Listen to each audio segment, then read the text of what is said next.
ये केमिस्ट्री की क्लास है। इस क्लास में हम पेपर को सॉल्व करने वाले हैं। ये पेपर हमारा है 347 सीबी कोड है इसका, और ये रसायन विज्ञान 2023 का पेपर है। इसको हमने इसका पार्ट 1 में जो है 4 क्वेश्चन लगभग करवा दिए हैं और 5वीं को स्टार्ट करेंगे। बाकी जो भी क्वेश्चन बचे हुए हैं इन सबको इस क्लास में देखने वाले हैं। बारी बारी करके सारे क्वेश्चन देखेंगे।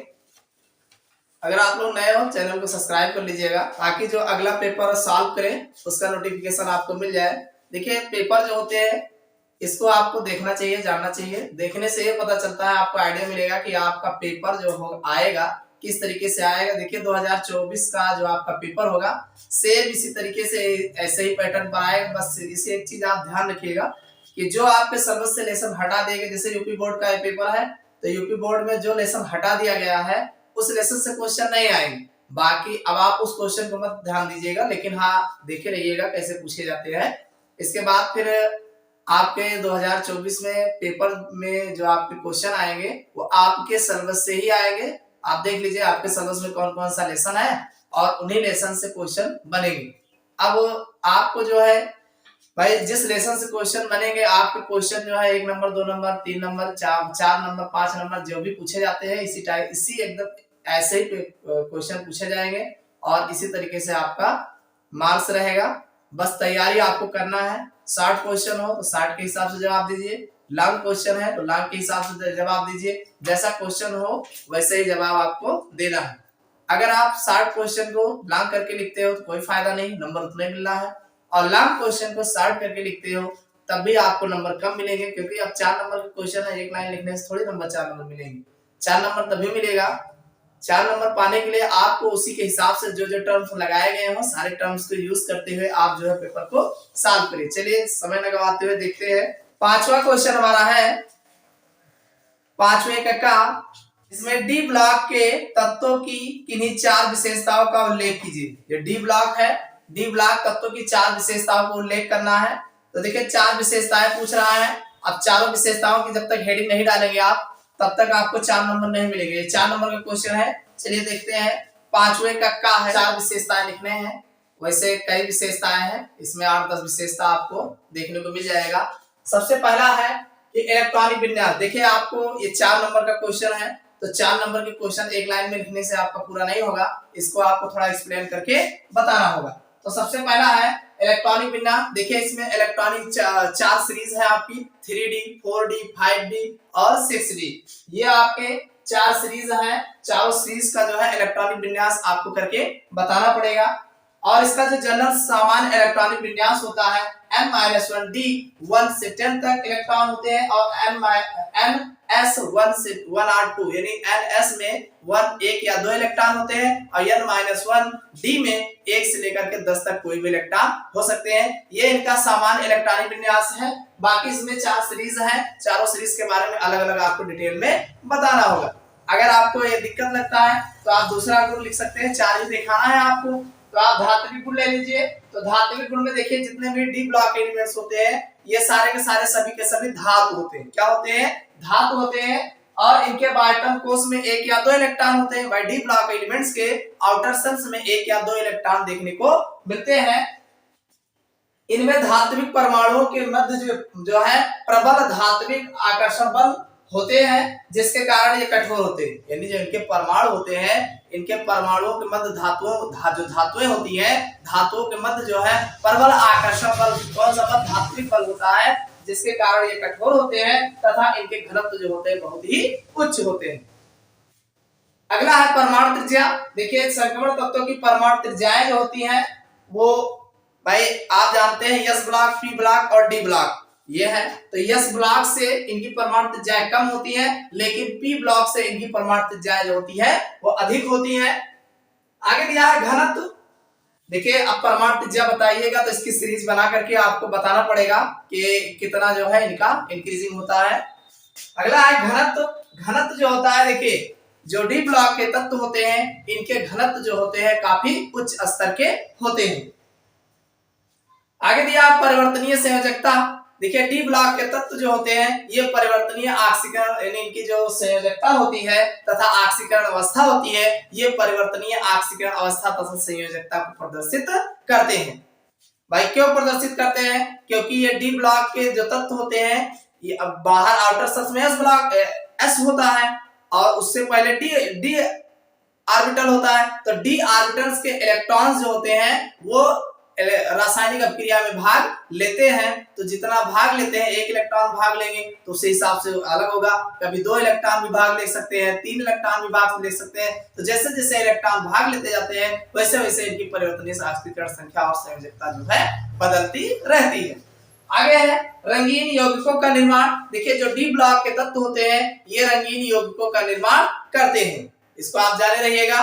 तो ये आप इसमें से 4 कोई लिखना है, और भी है जैसे चुंबकीय प्रकृति। जो डी ब्लॉक के एलिमेंट्स होते हैं इनके अंदर चुंबकीय गुण पाए जाते हैं। इनमें तीनों प्रकार के अर्धचुंबकीय, प्रति और लौह चुंबकीय तीनों प्रकार के गुण जो है इसमें देखने को मिलते हैं। तो इनमें से 4 हेडिंग आप अच्छे से तैयार कर लीजिएगा और आपको क्वेश्चन हो जाएगा। अगला क्वेश्चन आपको दिख रहा होगा 5वें का खा, फिनाल अम्लीय गुण प्रदर्शित करता है लेकिन एथेनॉल लगभग उदासीन होता है, क्यों? रीजन बताना है कि फिनाल अम्लीय गुण प्रदर्शित करता है लेकिन एथेनॉल लगभग उदासीन होता है, क्यों होता है? 4 नंबर का है तो 2 नंबर आपका अम्लीय गुण प्रदर्शित करने में हो जाएगा और 2 नंबर जो है उदासीन, एथेनॉल उदासीन होता है, इसको बताने में आपका हो जाएगा। चलिए देखते हैं 5वें का खा। हमारा जो क्वेश्चन है कि फिनाल जो है अम्लीय गुण प्रदर्शित करता है जबकि एथेनॉल जो है अम्लीय गुण प्रदर्शित नहीं करते हैं। रीजन बताना है, तो रीजन है हमारा ध्रुवीय OH। देखिए जो फिनाल होता है, फिनाल में आप जानते हैं बेंजीन रिंग में OH समूह लगा होता है, तो दिया है ध्रुवीय OH समूह की उपस्थिति तथा फिनॉक्साइड अनुनाद के अस्थायीकरण के कारण फिनाल शीघ्रता से एक प्रोटॉन मुक्त करता है अर्थात अम्लीय गुण प्रदर्शित करता है। देखिए जो फिनाल होता है, फिनाल में OH समूह होता है, तो OH समूह का H+ चार्ज जो है इजीली जो है वो आसानी से डोनेट कर देता है और फिनॉक्साइड आयन बनाता है। फिनॉक्साइड आयन का रिजोनेटिव स्ट्रक्चर होने के कारण ये अस्थायी होता है, स्टेबल होता है। तो ये अब ये जो है फिनॉक्साइड जो आयन बनता है ये जो है अनुनादित संरचना, इसकी कई अनुनादित संरचनाएं बनती हैं। इसी अनुनादित संरचना बनने के कारण फिनॉक्साइड आयन जो है अस्थायी होता है, तो इसीलिए जो है ये अम्लीय गुण प्रदर्शित करते हैं। जबकि अगर हम फिनाल से चयन मुक्त होने के पश्चात बना फिनॉक्साइड आयन भी अनुनाद के कारण अस्थायी होता है। जबकि अगर हम अल्कोहल की बात करें, एल्कोक्साइड आयन में RO नेगेटिव चार्ज में यह संभव नहीं होता, यानी ये जो है अपना H+ चार्ज त्याग करके RO एल्कोक्साइड आयन में ऐसा नहीं है कि ये भी अस्थायी हो, यानी इनमें देखिए इनमें कोई बेंजीन रिंग नहीं होता है। जो अल्कोहल होते हैं इनमें कोई अनुनादित संरचना का निर्माण नहीं होता है। अब जब अनुनादित संरचना का निर्माण नहीं होता है तो इसका अस्थायीकरण नहीं हो पाता, तो ये दिया है कि यह संभव नहीं है, इसी कारण अल्कोहल जो है अम्लीय गुण प्रदर्शित नहीं करता। भाई फिनाल में रिजोनेटिव स्ट्रक्चर आपको देखने को मिलता है, इसीलिए वह जो है अम्लीय गुण प्रदर्शित करता है, जबकि अल्कोहल में कोई रिजोनेटिव स्ट्रक्चर प्रदर्शित नहीं करते हैं, जिसके कारण ये अम्लीय गुण प्रदर्शित नहीं करते। इसमें 3 खंड दिए हैं, 5वें के गा में 3 खंड दिया। पहला इसमें दिया है कि CH3 CH2O CH2 CH2 CH3 का IUPAC नाम लिखना है, बहुत आसान है 1 नंबर का। और दूसरा दिया है चतुष्फलकीय रिक्तियां क्या होती हैं, ये पहले लेसन का है, वाइट्स बताना है, रिक्तियां बताना है। और तीसरा जो दिया है 0.1 m यूरिया तथा 0.1 m NaCl विलयन में किसका प्रासरण दाब अधिक होगा, कारण सहित स्पष्ट करना है। तो 3 इसमें यानी 5वें के गा में तीन अलग अलग क्वेश्चन बना दिया गया है और ये तीसरा जो है यानी 5वें के गा का तीसरा 2 नंबर का है, बाकी 1-1 नंबर का है, यानी 4 नंबर के क्वेश्चन दिए गए हैं। क्वेश्चन नंबर 5वें का गा दिया गया है जिसमें 3 प्रश्न बनाए गए हैं। पहला प्रश्न में आपको IUPAC नेम देना है, जैसे CH3 CH2O CH2 CH3 का IUPAC नेम लिखना है। तो देखिए ये एथॉक्सी है, ये 2 कार्बन है, इधर O, इस ऑक्सीजन को हम इधर ऐड कर लेंगे तो ये हो जाएगा एथॉक्सी और इसका नाम जो होगा एथॉक्सी प्रोपेन लिखा जाएगा।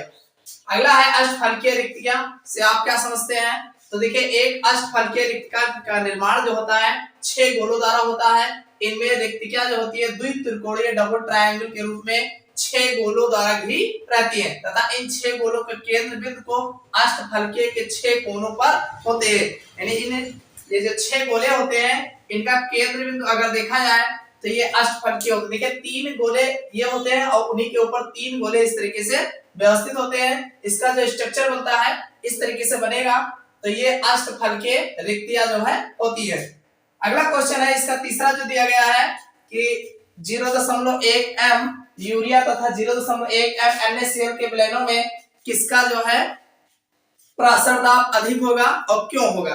तो देखिए इसमें दोनों में जो है यूरिया तथा NaCl की अगर बात की जाए तो NaCl का प्रासर दाब अधिक होगा। कारण क्यों है, देखिए यूरिया जो है इसको अगर जल में घुला जाएगा तो इसमें आयन नहीं बनेंगे। यूरिया को जल में घुला जाएगा तो ये आयनों में विघटित नहीं होंगे, जबकि अगर हम NaCl की बात करेंगे तो इसमें टोटल 2 आयन देखने को आपको मिलेंगे। भाई NaCl डिसॉल्व करोगे Na प्लस चार्ज और Cl नेगेटिव चार्ज बनेगा, तो Na प्लस चार्ज और Cl नेगेटिव चार्ज बनने के कारण इसका प्रासर दाब अधिक होगा। जबकि यूरिया में कोई आयन नहीं आएंगे, तो कोई आयन ना आने के कारण इसका प्रासर दाब कम होगा। ये इसका रीजन है।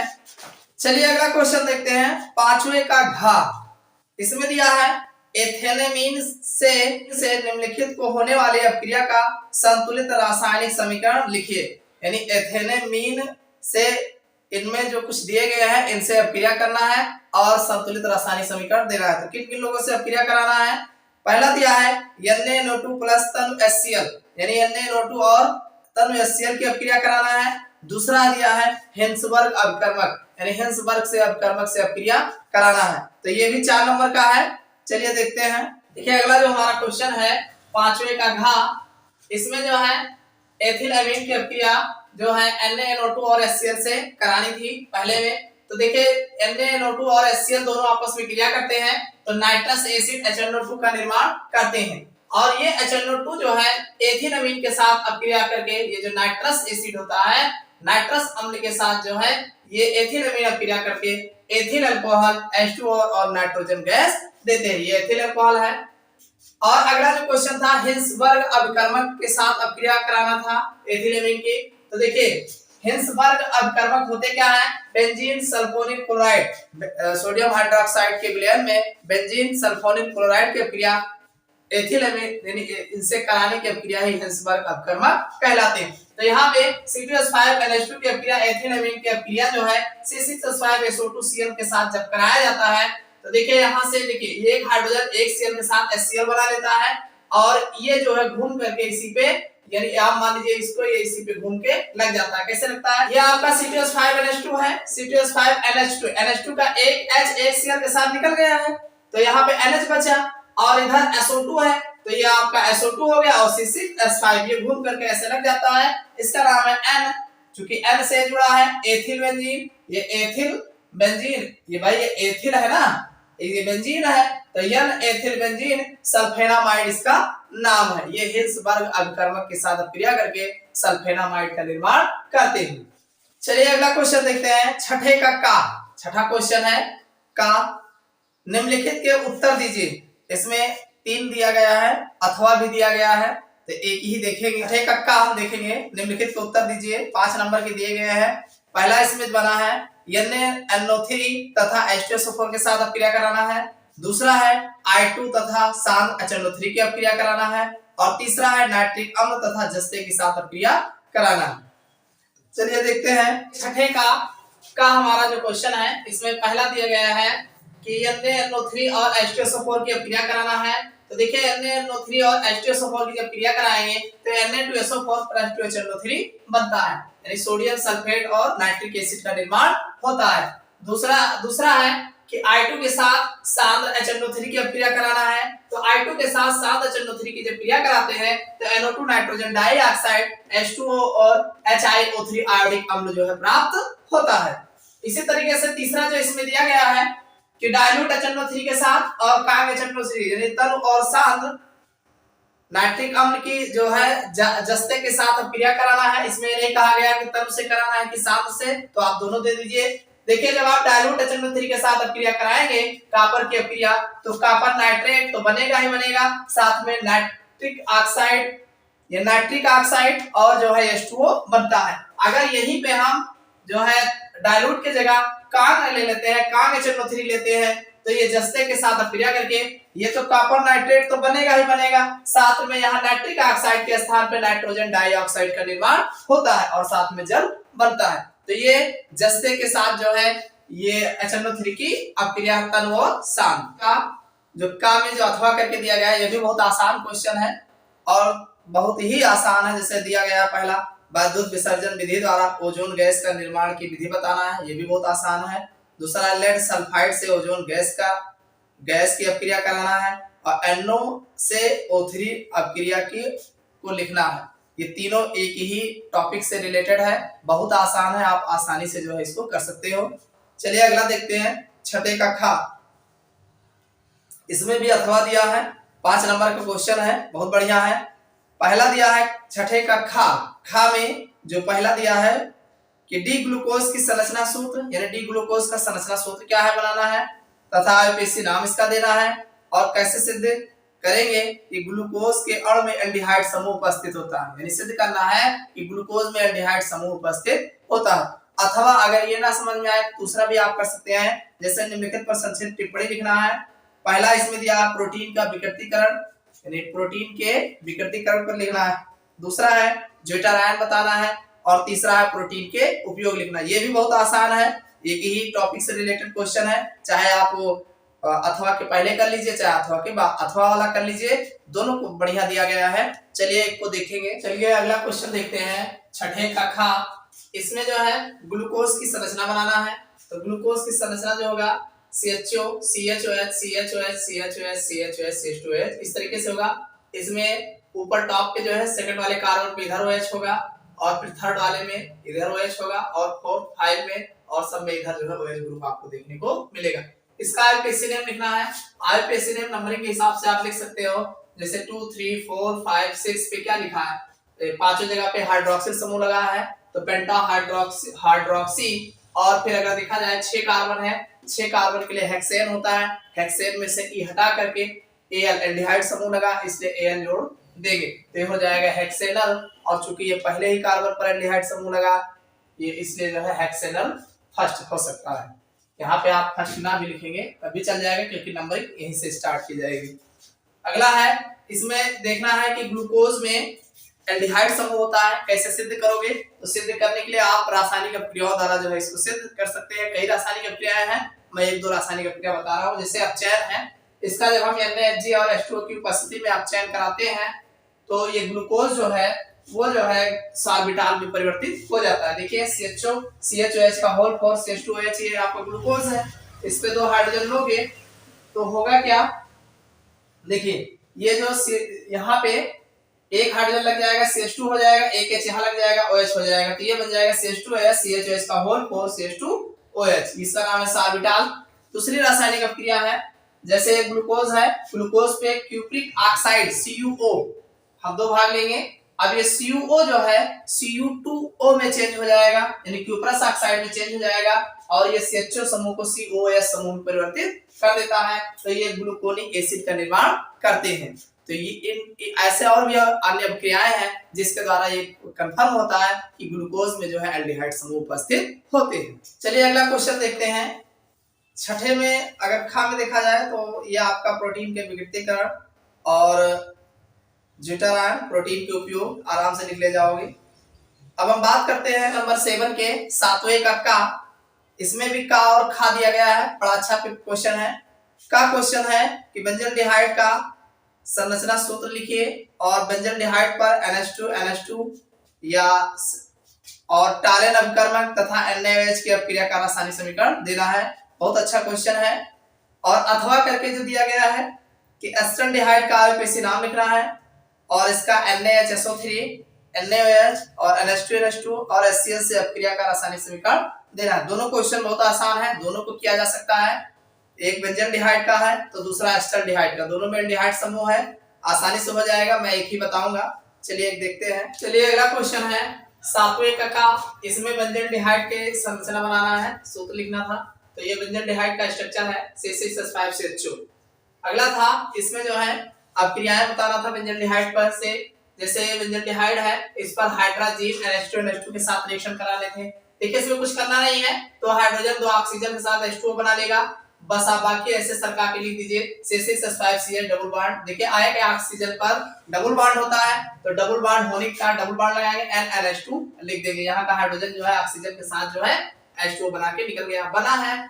देखिए आपने हाइड्रोजन से क्रिया कराया है बेंजल्डिहाइड पर, तो बेंजल्डिहाइड हाइड्रोजन बनेगा, बेंजल्डिहाइड हाइड्रोजन। इसी तरीके से Ag2O यानी टॉलेंस रिएजेंट से क्रिया कराना था। देखिए C6H5CHO प्लस Ag2O, देखिए टॉलेंस रिएजेंट होता क्या है, AgNO3 और NH4OH, यानी इन दोनों के मिश्रण को AgNO3 और NH4OH के मिश्रण को टॉलेंस रिएजेंट्स कहते हैं।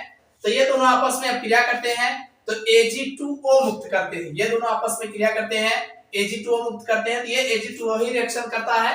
Ag2O क्या करेगा, इस ऑक्सीजन को इनको दे देगा, तो ये बन जाएगा C6H5COOH और प्लस 2 Ag जो है अलग हो जाएगा, तो ये बेंजोइक एसिड है और ये सिल्वर दर्पण जो है, सिल्वर रजत जो है प्राप्त होता है। अगला रिएक्शन है सोडियम हाइड्रोक्साइड के साथ क्रिया, तो ये C6H5CHO ये NaOH के साथ, देखिए इसके दो पार्टिकल लिए जाएंगे, यानी बेंजल्डिहाइड के दो पार्टिकल लिए जाएंगे और दोनों पार्टिकल, एक पार्टिकल जो है अल्कोहलिक समूह में चेंज होता है और दूसरा पार्टिकल जो है बेंजोएट में जाता है। तो इसमें होता क्या है, C6H5CH2 है, ये बेंजील अल्कोहल बनेगा और दूसरा C6H5COOH ने सोडियम बेंजोएट का निर्माण करते हैं। तो ये तो थे क्वेश्चन नंबर 7 के का, इसमें जो अथवा करके दिया गया है ये भी क्वेश्चन सेम है, ऐसा ही होगा, कर ले जाओगे आराम से।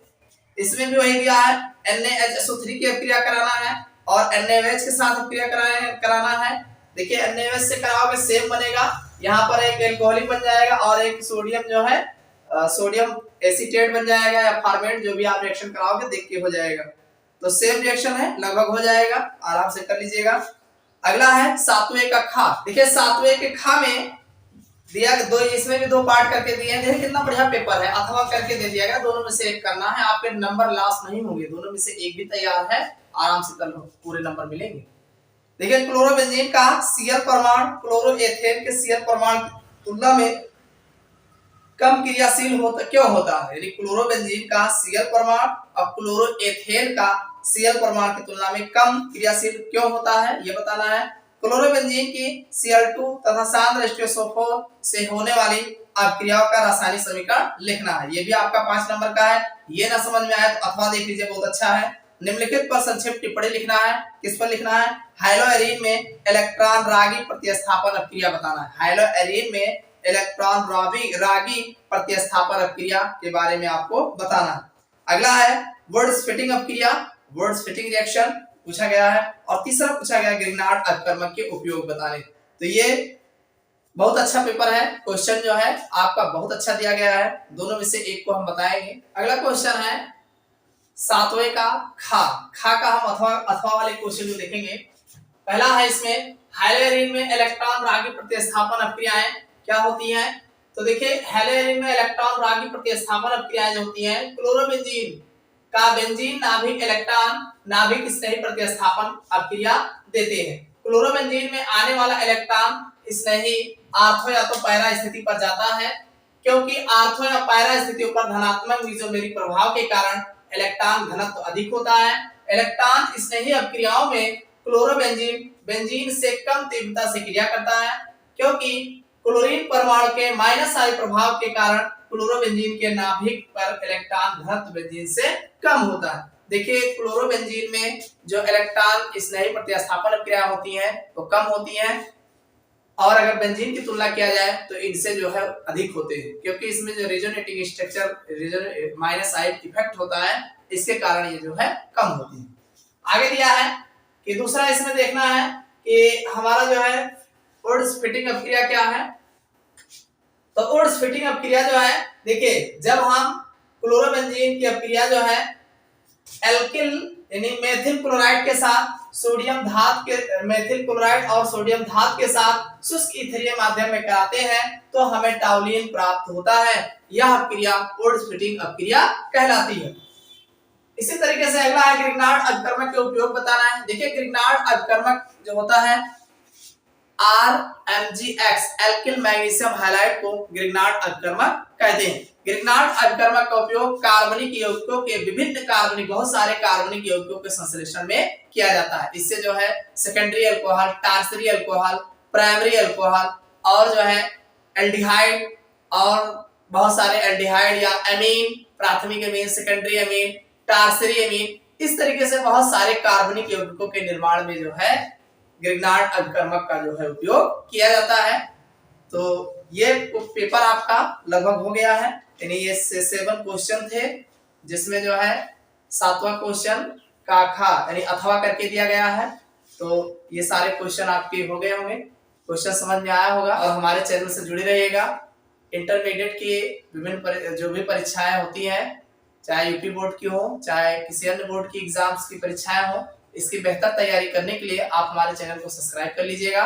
और इस पर डेली जो है एक वीडियो आपको देखने को मिलेगा और आपके पूरे सिलेबस को हम जो है कवर करने वाले हैं। आपके एग्जाम्स की बेहतर तैयारी हम जो है करवा रहे हैं। आप हमारे चैनल से जुड़िए और जो है अपनी तैयारी बेहतर करिए। आपको कोई दिक्कत नहीं होगी, बस केवल चैनल से जुड़ना है और कुछ करना नहीं है, सिर्फ चैनल को सब्सक्राइब कर लेना है। चलिए फिर मिलते हैं किसी अगले वीडियो में।